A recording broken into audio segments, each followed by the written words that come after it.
Think about where you were at this exact moment last year. Maybe you were preparing to go to services or preparing to have dinner with family and friends for Rosh Hashanah. But think about all of the things you expected from the year to come.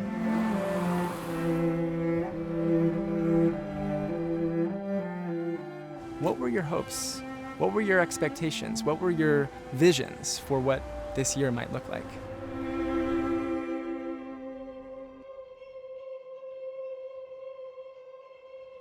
For the past 6 months, we've been thrust into a world that looked nothing like what we could have possibly imagined. 5780 was a year in which we experienced a global pandemic, an economic collapse, and so much social upheaval. And yet, it wasn't all exclusively bad. Babies were still born, relationships were forged, books were written, and social movements were ignited. Rosh Hashanah demands that we take in all of it, that we explore the good and the bad, that we reflect on all of it in a sort of mixing of sweet and bitter together. Inevitably, there are times during the high holidays where we sit in the synagogue with a prayer book in our laps, and we look at these words in Hebrew and maybe also in English, and we don't really think about what any of it actually means. And every year, inevitably, there are metaphors that don't relate to us or don't resonate for us. There are visions of God that aren't really the way that we understand the divine in our lives. But this year, some of the texts actually do take on new meaning. And it's hard to imagine that being true for any text more than Untitled Chapter, a prayer in which we wonder a very basic question. Who shall live and who shall die? Who shall be at peace and who afflicted? We are invited to consider our own humanity, our own fragility, and the fact that we are not God, that we are actually not in charge. These high holidays for us, with a pandemic still going on, are an opportunity for us to consider the fact that we as human beings are not actually in control of everything. There are so many things that we can't fix. And yet, as the text continues to say, there are certain things that we can do. And all of it hinges on the idea of tshuva. Repentance, yes, but also return, looking inward, doing the work of trying to figure out who you are and who you actually want to be. As we do this, as we reflect on all of it, we don't in this moment need a prayer book. We don't need a tallis, we don't need a yarmulke. All we need to do is to be present.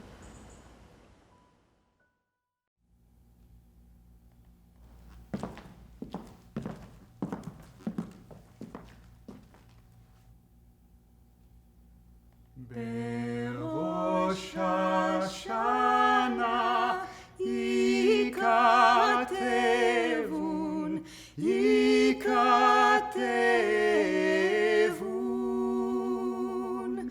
Uvyom Tzom Kippur Yechatemun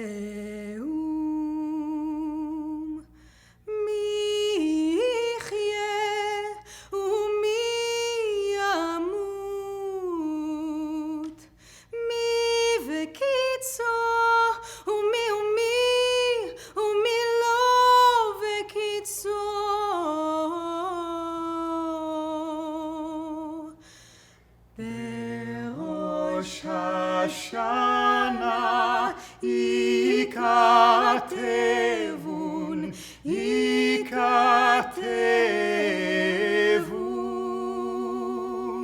Uvyom Tzom Kippur Yechatemun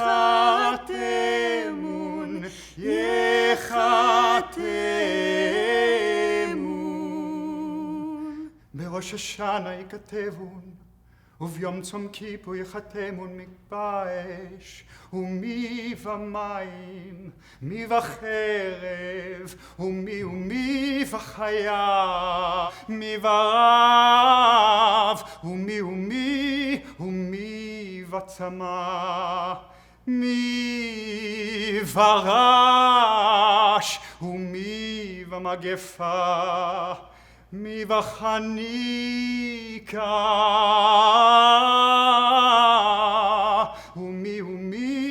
ומי וסקילה, מי ינוח, ומי ינוח, מי שקט, ומי טרף, מי שלב ומי תיסר, מי יעני, ומי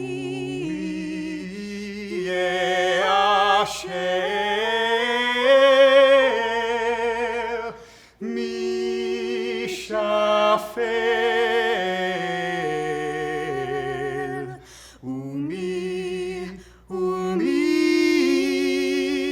ירום.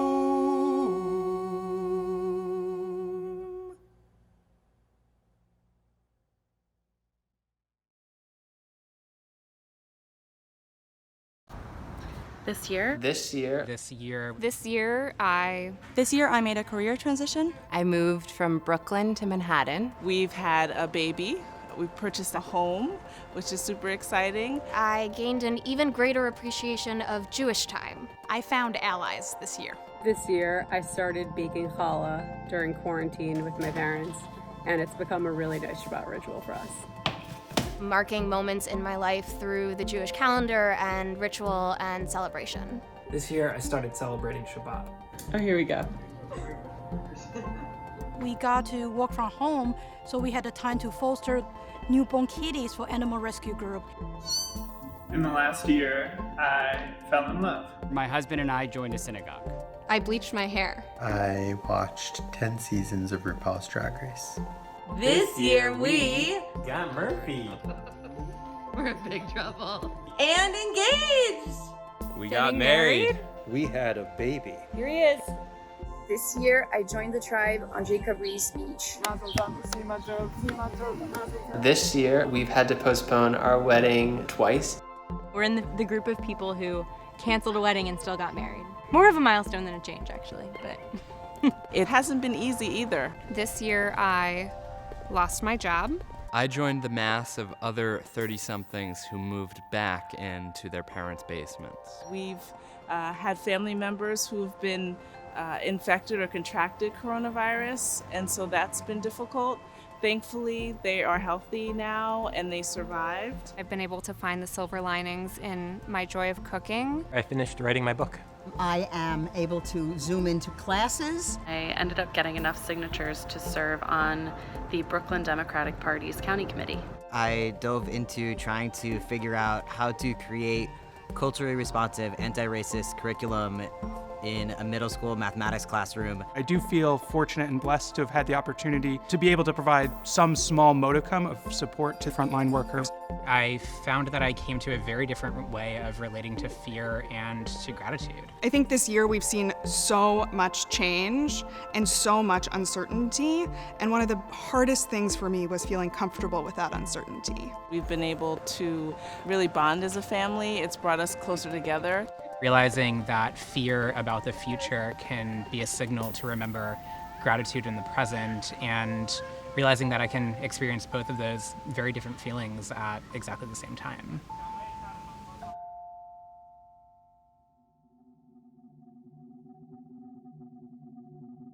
Fred is my dad, and he's a 96-year-old Holocaust survivor and painter, and I'm his 33-year-old son.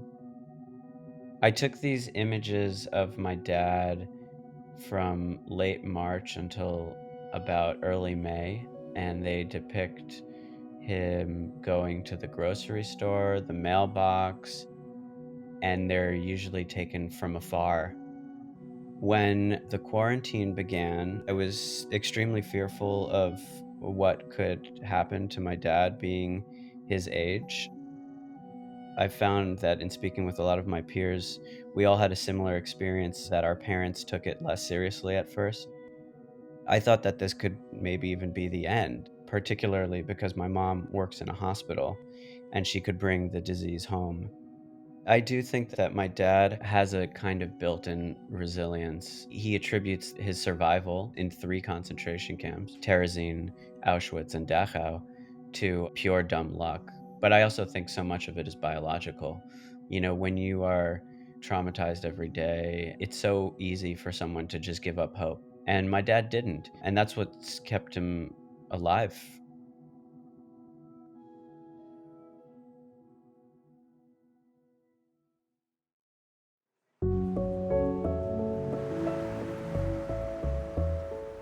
Last Rosh Hashanah was a really special time for my family. We all came together here in Brooklyn to celebrate. And one thing I remember was we went around the table at Rosh Hashanah and we set an intention for the year. And my intention for the year was a phrase: I am a uniquely powerful person. On October 26th, I was waiting at a subway station for a train headed into the city to get dinner with a friend when I was pushed into the tracks in front of an oncoming train. Now, in the next minute, as I struggled to survive and pull myself to safety, there are 3 thoughts that really came to me in that moment. The first thought I had was when I landed on the tracks, and that thought was, I have to get up. The second thought was when I tried to pull myself onto the platform, and that thought was, I can't die. I have too much to accomplish. And the third and final thought that came to me in that moment was, no one is coming to save you. You have to save yourself. And those are thoughts that I think about every single day. I hear them in my mind every single day. And that night, I proved to myself that I am a uniquely powerful person.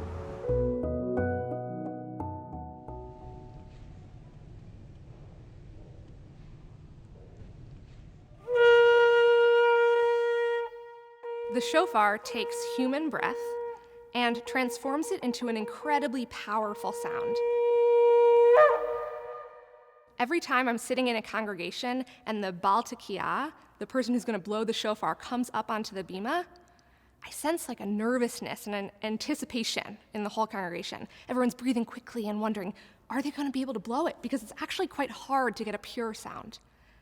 And then the first time that the Baal Tekiah hits a Tekiah Gedolah and holds that note, it's as if we all collectively hold our breaths frozen in that moment, and it always lasts longer than you can imagine it ever could go. And then once that ends, it's as if we all exhale together. And there's a muttering and an applause and like a wow. The shofar calls us to a moment of total presence. The inhale, the holding of that breath, and then the exhale as one community. It creates a sort of sacred, transformed atmosphere, and an atmosphere that inspires awe. But ultimately, it's the power of human breath. This year, we've thought a lot about breath. The right to breathe, and when that has been threatened, the ability to breathe, and when that has been threatened, and the shofar, in guiding us in this collective breath, reminds us that in this moment, we are in fact alive and we are breathing. The shofar affords us a moment to consider what is our life and how are we living it. Tekiah.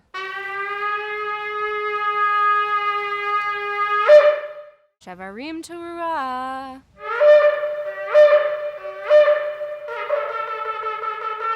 Tekiah.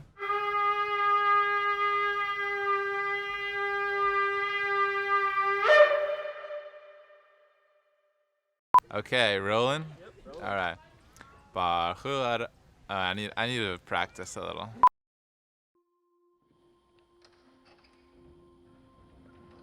Baruch et Adonai Hamvorach. Baruch Adonai Hamvorach Le'olam Va'ed. Baruch Adonai Hamvorach Le'olam Va'ed. Baruch atah Adonai Eloheinu melech haolam asher bachar banu mikol hamim v'natan lanu et torato. Baruch atah Adonai noten haTorah.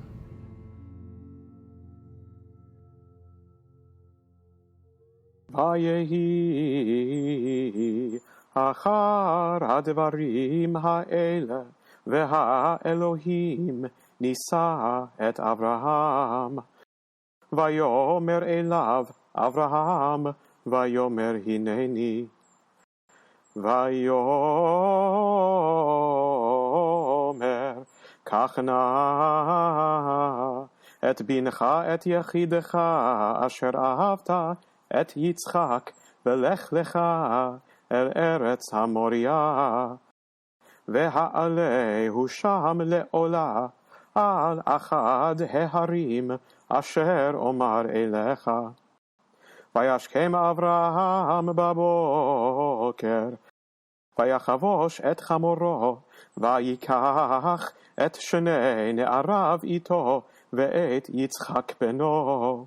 ויבקע עצי עולה, ויקום וילך אל המקום אשר אמר לו האלוהים. ביום השלישי וישא אברהם את עיניו, וירא את המקום מרחוק. ויאמר אברהם אל נעריו, שבו לכם פה עם החמור, ואני והנער נלכה עד כה, ונשתחווה ונשובה עליכם. ויקח אברהם את עצי העולה, וישם על יצחק בנו, ויקח בידו את האש ואת המאכלת, וילכו שניהם יחדיו. ויאמר יצחק אל אברהם אביו, ויאמר אבי, ויאמר הנני בני. ויאמר הנה האש והעצים, ואייעשה לעולה. ויאמר אברהם אלוהים יראה לו עשה לעולה בני. וילכו שניהם יחדיו.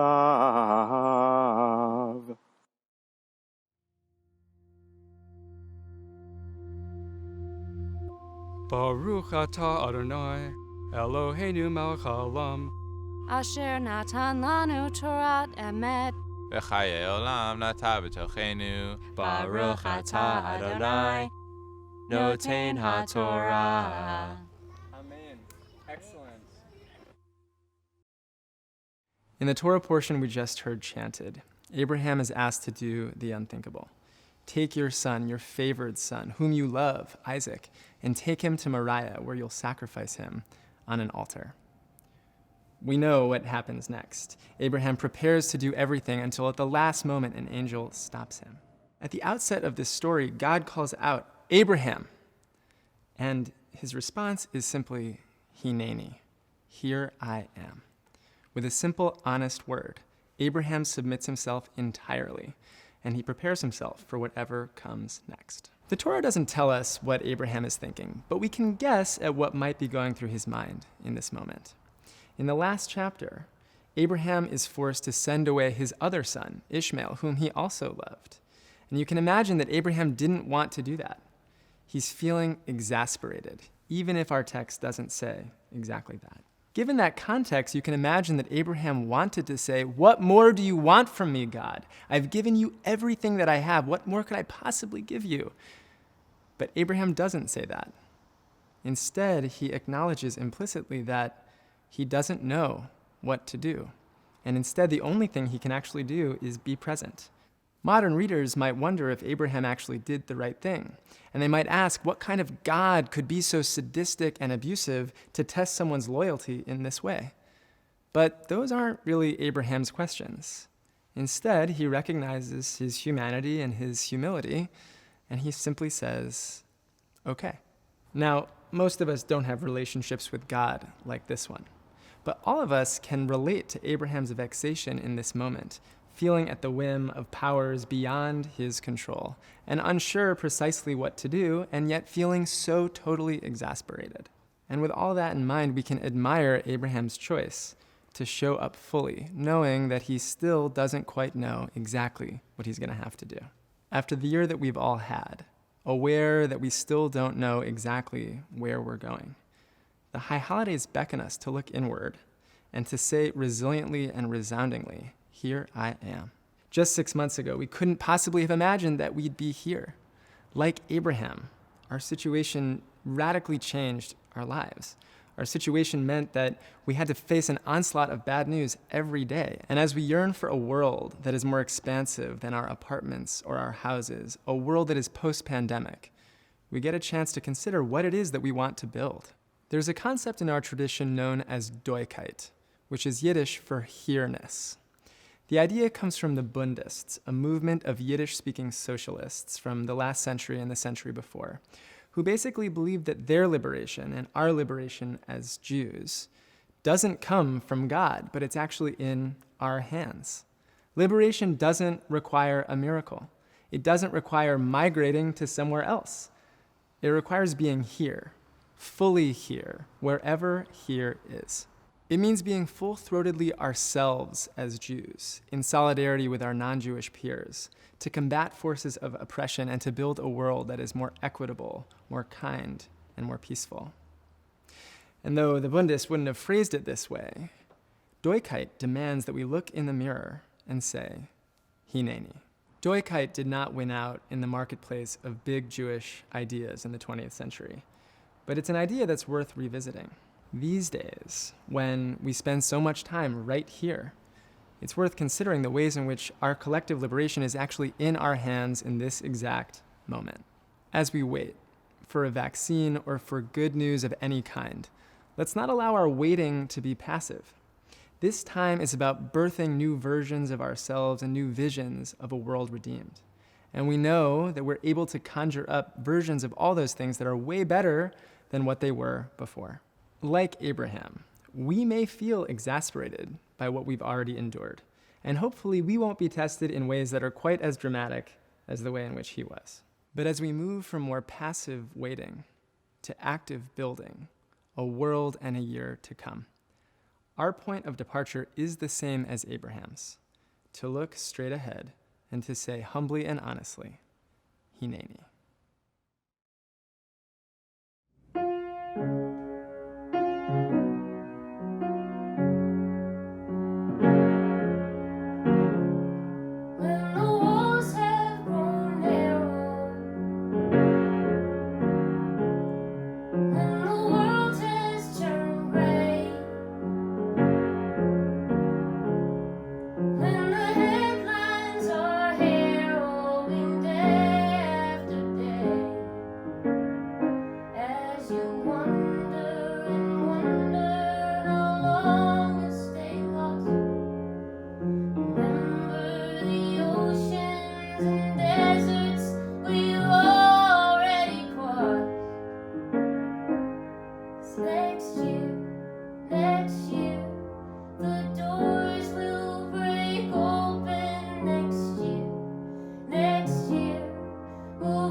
next year, next year.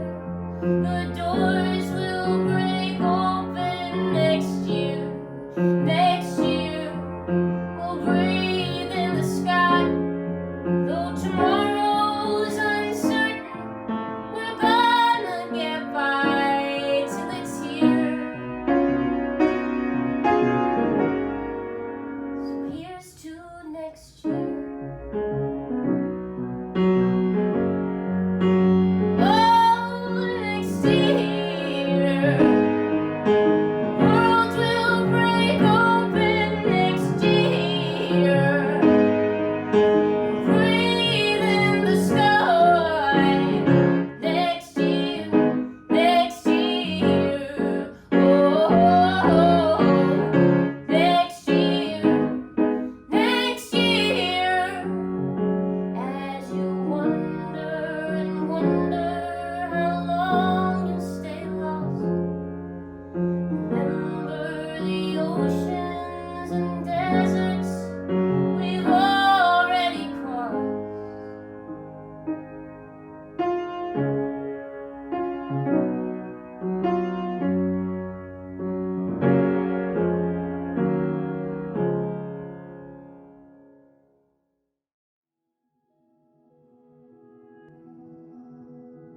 Rebecca is my mom, and she is a doctor at a Brooklyn hospital. When all of this began, I was interested in seeing the effect of the daily operations in the hospital on my mom's face. She would come home every day, and I would take her picture, and we would sort of process her day together. My mom is an OBGYN, but 50% or more of her incoming patients were COVID positive. And unfortunately, the hospital lost staff members, and there were days when, it was 16 dead a day and code blues. And she's a very calm and measured, in control person. She doesn't panic. I knew that a lot of her colleagues who are younger looked to her as this kind of maternal figure. So I think maybe in some ways I was looking for that myself. It's 7. Where are they? There they are. I remember when the 7 p.m. clapping began. I think it was a Friday. I asked her to come out, and right before Shabbat, we went onto the stoop, and it was so loud at that time in the early days, and the pots and pans and everybody honking. And I would just remember watching her. She was tearing up, and it was the end of her work week, and she was starting to feel the effects of it, and it was really moving.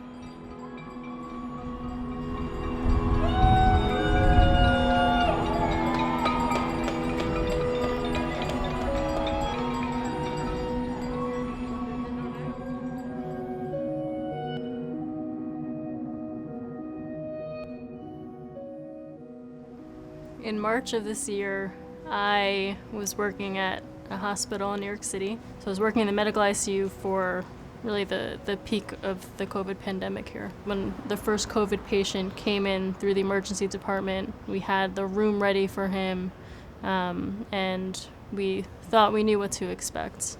Being a doctor during this time made me realize that you really don't know what's going to come. The hardest part of this pandemic was just the tragedy of it all.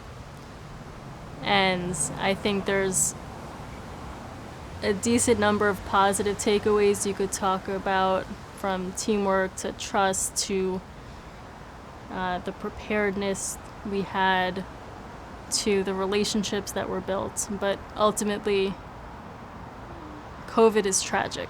There was one night in particular that really represented what COVID could be. And I was working nights with one of my colleagues, and it was the two of us were the physicians on the floor that night. And we had 3 patients all in rooms right next to each other that kept coding, and we kept doing CPR on them one by one, and we kept getting a pulse back only for half an hour later for them to code again. And we would do CPR on them, and in between the codes and the CPR, we would call their families and update them on what was happening. And by the morning, when the day team came in at 7 a.m., those 3 patients had died. I mean, something we know in the Jewish tradition, that there is a very structured grieving process because it's a very difficult time. I saw patients die without having their family by their bedside. And it was so hard for me to see that as a physician in the ICU, and I cannot imagine what it must have been like for family members. In medical school, we learn a lot about clinical medicine, disease processes, pathophysiology, and we do learn about communication and how best to communicate with patients. But during and after the pandemic, I really deeply valued the role that physicians play in communication with patients and their families. Ultimately, I think healthcare is about showing up for people and helping them in the best way you possibly can.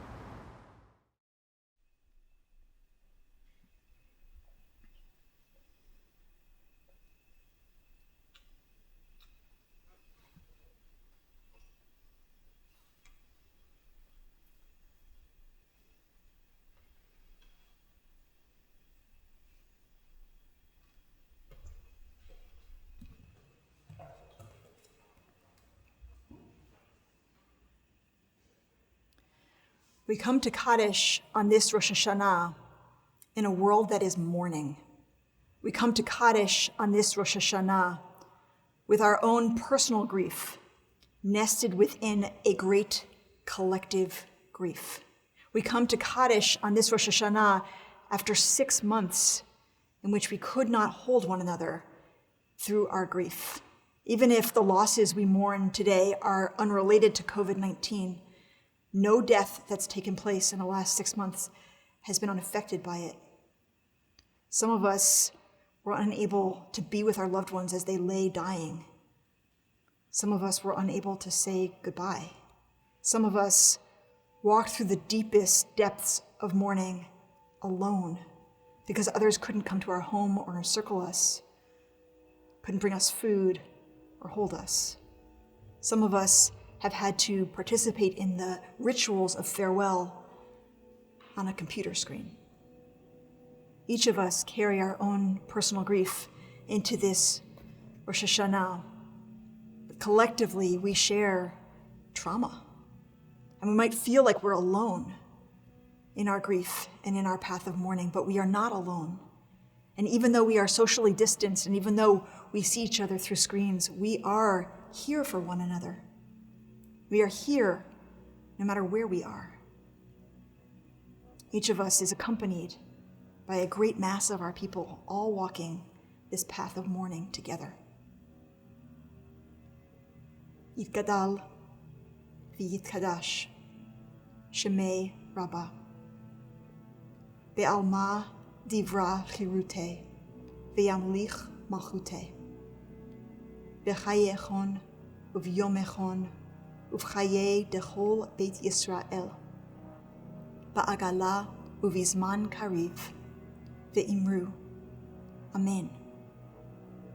Yehei Shmei Rabbah mevarach le'alam ulalmei almaya yitbarach v'yishtabach v'yitpa'ar v'yitromam v'yitnaseh v'yithadar v'yitaleh v'yithalal Shmei Tekudesha Brichu Le'ela min kol birchata v'shirata tushbechata v'nechemata da'amiran be'alma v'imru Amen.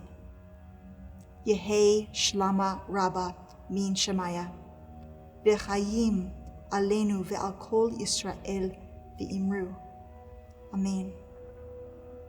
Oseh shalom bimromav hu ya'aseh shalom alenu ve'al kol Yisrael ve'al kol yoshvei tevel v'imru Amen.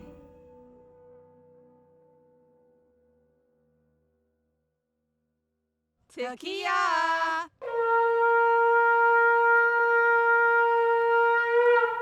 Shevarim. Teruah. Tekiah.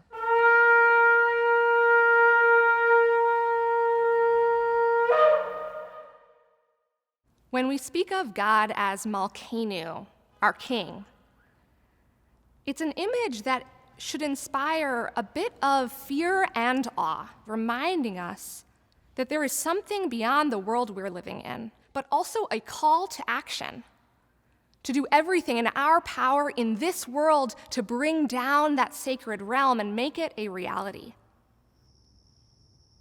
Avinu Malkeinu, Chonenu Vanenu. Avinu Malkeinu, Chonenu Vanenu, Ki ein banu masim. Aseh imanu tzedakah v'chesed. Aseh imanu tzedakah v'chesed v'hoshienu. Aseh imanu tzedakah v'chesed.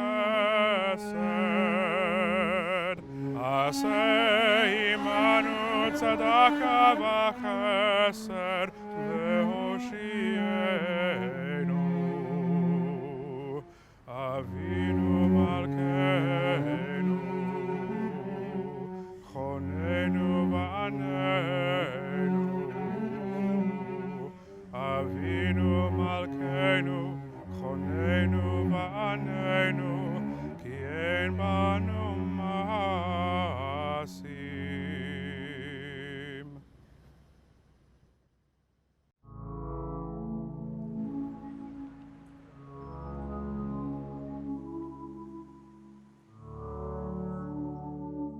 One thing that I have reflected on a lot is like this tension between the fact that we're all experiencing suffering, whether we, have loved ones who have died, or we've got kids who miss their graduations. And I didn't have to go be a frontline worker. I wasn't in the emergency rooms. I'm not in a community that's been especially hard hit.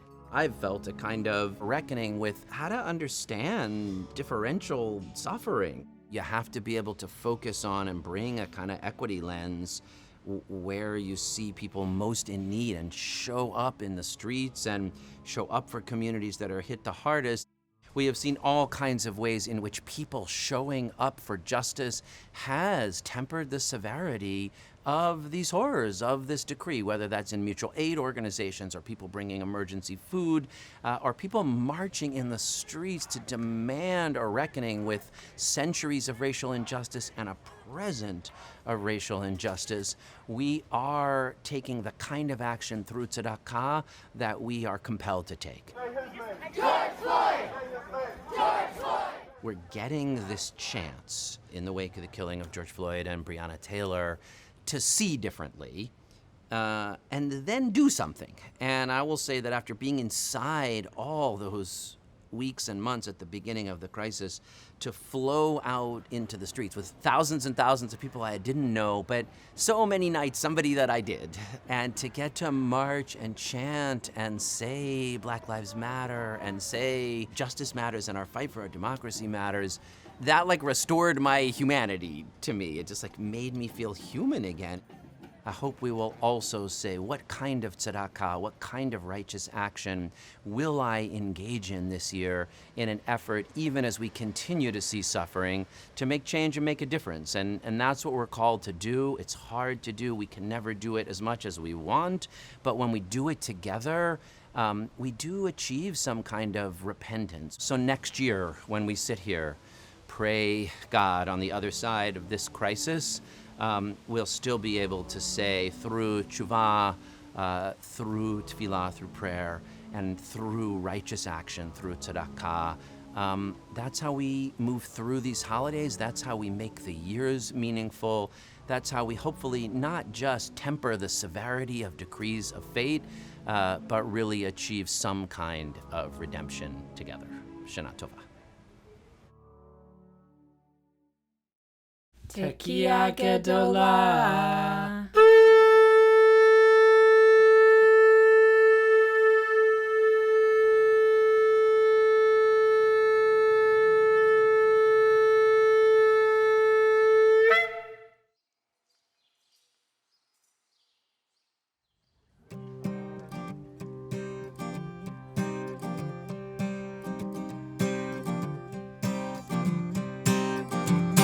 בשנה הבאה נשב על המרפסת ונספור ציפורים נודדות. ילדים בחופשה ישחקו תופסת בין הבית לבין השדות. עוד תראה כמה טוב יהיה בשנה הבאה. Thank you. Hi. תראה כמה טוב יהיה בשנה הבאה.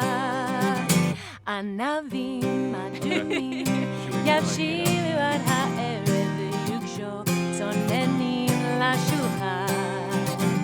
ורוחות רדומים ייסעו אליהם הדרך, עיתונים ישנים וענן.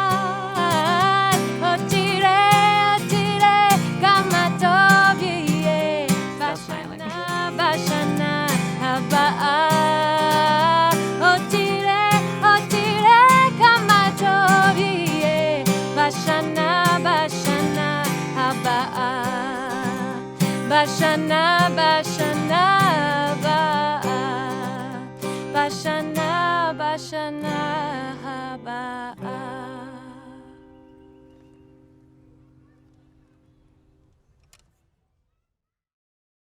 Shana Tova, friends and neighbors. I hope to see you soon in person. Stay safe. I miss everybody. Bye-bye.